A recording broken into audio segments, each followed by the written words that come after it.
लोमड़ी और भिक्षुक। हिंदी मोटिवेशनल कहानी।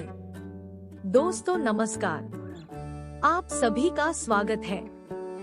आज हम ऐसी मोटिवेशनल कहानी सुनते हैं, यह सुनकर आपको नई प्रेरणा मिलेगी। तो चलिए सुनते हैं। एक भिक्षुक भोजन बनाने के लिए जंगल से लकड़ियां चुन रहा था कि तभी उसने कुछ अनोखा देखा। कितना अजीब है ये, उसने बिना पैरों की लोमड़ी को देखते हुए मन ही मन सोचा।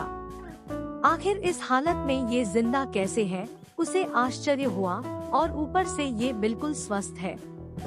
वह अपने ख्यालों में खोया हुआ था कि अचानक चारों तरफ अफरा तफरी मचने लगी। जंगल का राजा शेर उस तरफ आ रहा था। भिक्षुक भी तेजी दिखाते हुए एक ऊंचे पेड़ पर चढ़ गया और वहीं से सब कुछ देखने लगा। शेर ने एक हिरन का शिकार किया था और उसे अपने जबड़े में दबाकर लोमड़ी की तरफ बढ़ रहा था, पर उसने लोमड़ी पर हमला नहीं किया बल्कि उसे भी खाने के लिए मांस के कुछ टुकड़े डाल दिए। ये तो घोर आश्चर्य है, शेर लोमड़ी को मारने की बजाय उसे भोजन दे रहा है। भिक्षुक बुदबुदाया। उसे अपनी आंखों पर भरोसा नहीं हो रहा था, इसलिए वह अगले दिन फिर वहीं आया और छिपकर शेर का इंतजार करने लगा। आज भी वैसा ही हुआ। शेर ने अपने शिकार का कुछ हिस्सा लोमड़ी के सामने डाल दिया। यह भगवान के होने का प्रमाण है, भिक्षुक ने अपने आप से कहा। वह जिसे पैदा करता है उसकी रोटी का भी इंतजाम कर देता है।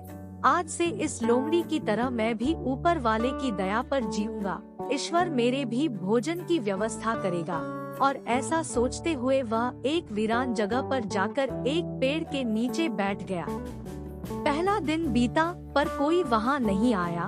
दूसरे दिन भी कुछ लोग उधर से गुजर गए पर भिक्षुक की तरफ किसी ने ध्यान नहीं दिया। इधर बिना कुछ खाए पिए वह कमजोर होता जा रहा था। इसी तरह कुछ और दिन बीत गए।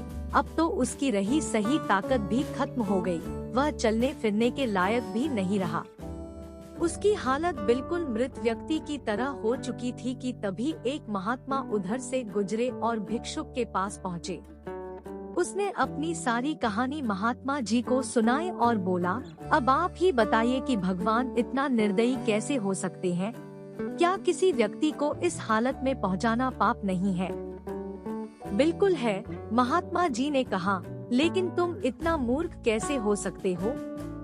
तुम ये क्यों नहीं समझे कि भगवान तुम्हें उसे शेर की तरह बनते देखना चाहते थे, लोमड़ी की तरह नहीं। दोस्तों, हमारे जीवन में भी ऐसा कई बार होता है कि हमें चीजें जिस तरह समझनी चाहिए उसके विपरीत समझ लेते हैं। ईश्वर ने हम सभी के अंदर कुछ न कुछ ऐसी शक्तियाँ दी हैं जो हमें महान बना सकती हैं।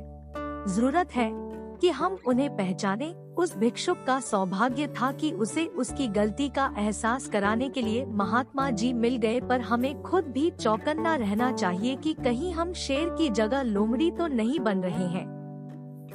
दोस्तों, आशा है आपको यह कहानी सुनकर निश्चित ही प्रेरणा मिली हो। तो अपने दोस्तों को शेयर करें, लाइक, कमेंट और सब्सक्राइब करना ना भूलें, ताकि रोज आने वाली एक नई आशा की किरण सबसे पहले आप तक पहुंच पाए। धन्यवाद।